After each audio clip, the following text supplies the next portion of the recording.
There's been quite some good discussion about urban farming, and there are some skeptics who feel that it's not possible. However, we bring an entrepreneur today who has been able to actually sit in this space and sit in it comfortably.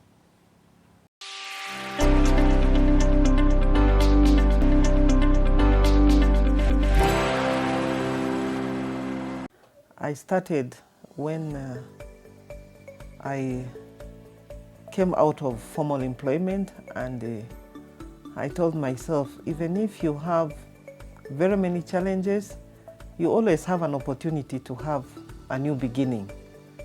And that is how I came up with the name, New Beginning.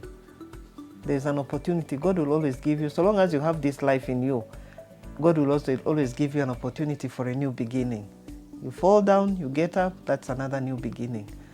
So we know that many people who are very big entrepreneurs they didn't stay there from the time they started. People fell several times, and they kept on getting up until they came to where they are. And that is how I came with this. And I started with just making crafts. I started making crafts. I would sell jewelry, I would sell necklaces, and then I came and I realized shea butter has been used for a while. My very first soap and cream I made was out of the hot pressed shea butter. It has a very strong smell, and it was very smooth, all right, but the smell was so strong. So people are like, this cream is good, this soap is good, but the smell, that smell is good for eating, it's not good for the skin. So and then I realized there was somebody who had a machine in Yumbe, and he was selling shea butter called hot pressed. And then I got his contact, and that is how I started my journey of adding value.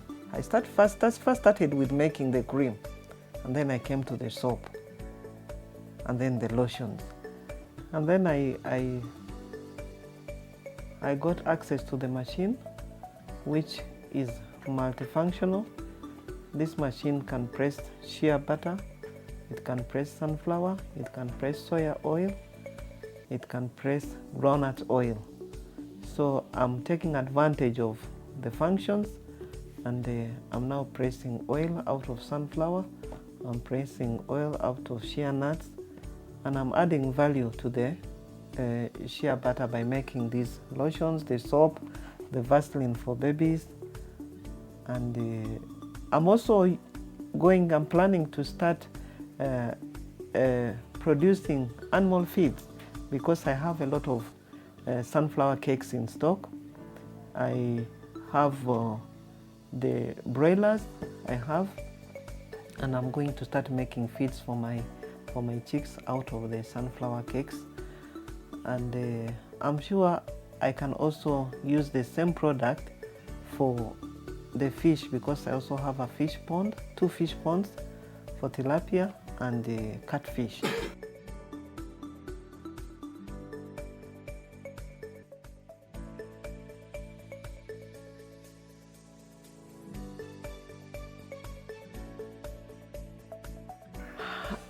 I prefer doing the right thing and getting the right people to work with.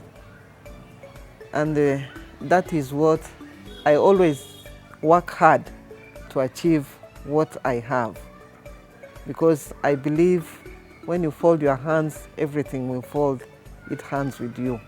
So my principle is to work very hard and to hold people's hand and grow with others.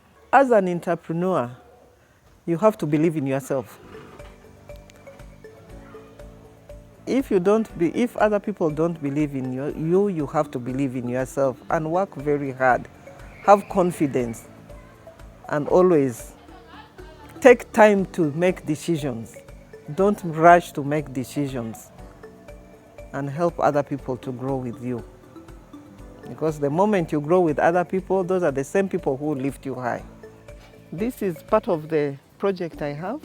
This is the horticulture. I have spinach, sukuma wiki, eggplant, tomatoes, cabbages. And the greenhouse is there where I've put tomatoes. And the chicken, also the chicks, those are broilers. I've brought them in recently. And then there's the fish pond I have. I'm trying to experiment the 4-acre model the president has been talking about, but indeed the place is totally fragmented. So I brought mine to 1-acre model. So I'm putting everything small in this place, and it's putting food on our table. We don't buy vegetables anymore, and we are very happy as a family, getting things from the garden. The children, when they're for holidays, I involve them. They don't sit doing nothing.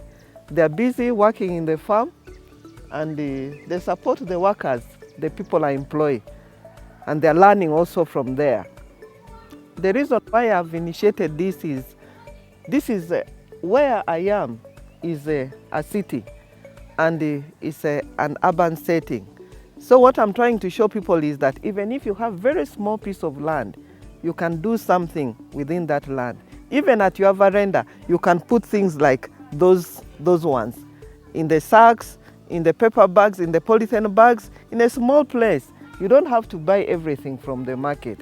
So those who are living in this urban setting, those who are living in the city, get a small portion of your land, plant some vegetables.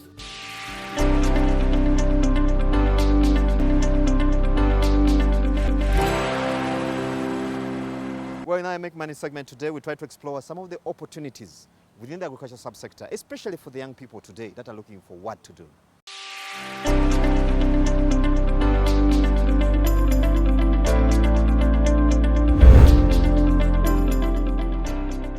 Farmers get a lot of money through agriculture. When you produce crops, first of all, you need to know the crops which are on the market, trending. Then you target the market and you produce the crops, and you're assured of getting market for those crops. And agriculture has many enterprises which earn so much income.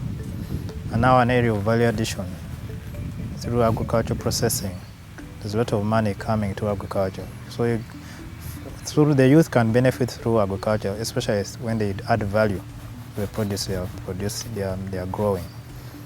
In the past, farmers, they would just grow and sell produce as raw produce, and they would make a lot of losses to middlemen. But now through value addition, there's a lot of money youth can get from farming. Just an example I'd like to give of the shea nut. Women groups are making a lot of money from adding value to the shea nut and selling it and getting income, and even exporting it. Even cassava, through packaging it and drying it, you can make money. Even other youth, for example, we engaged with local seed business groups. Farmer groups we did not know that as a source of income. But now when you train them that this engaging in seed production and selling, you can make money. So some of these youth groups can even form groups and engage become local seed business suppliers.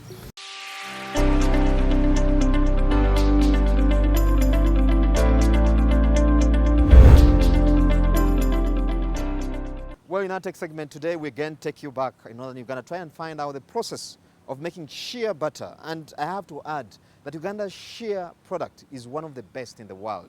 Now, locally, people have a way of actually extracting the shea butter from the shea nut. And this is the process.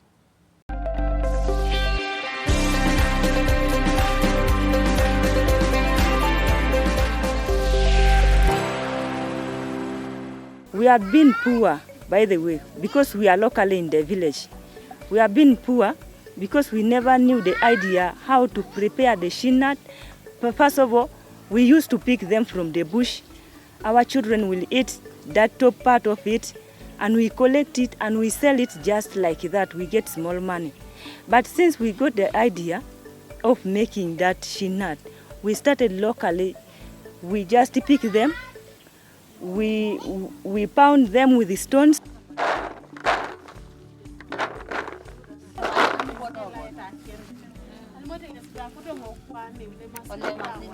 Then after pounding, we dry it under the sunshine. After drying it, we shall fry like peanuts.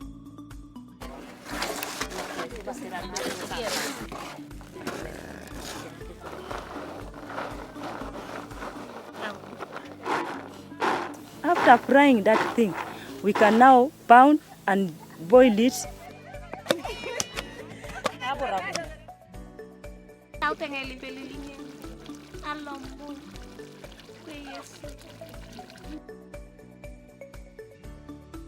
Then we get the peanut, whereby we get the oil, then whereby we can take to the market and sell it and we get some little money. That is the benefit which we are getting now because we have got experience on how to make that thing.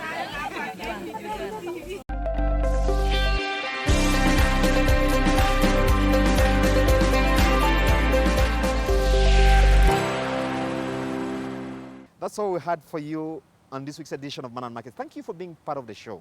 However, as usual, we'd like to keep the discussion going. Now, we have a lot of more stories online, on our digital platforms, on our YouTube channel, Twitter, and other spaces. Now, give us a shout and follow us to get these and more stories. I've been your host, Charles Boji. Now, from me and team, I'd like to wish you a very good evening. Good evening and God bless.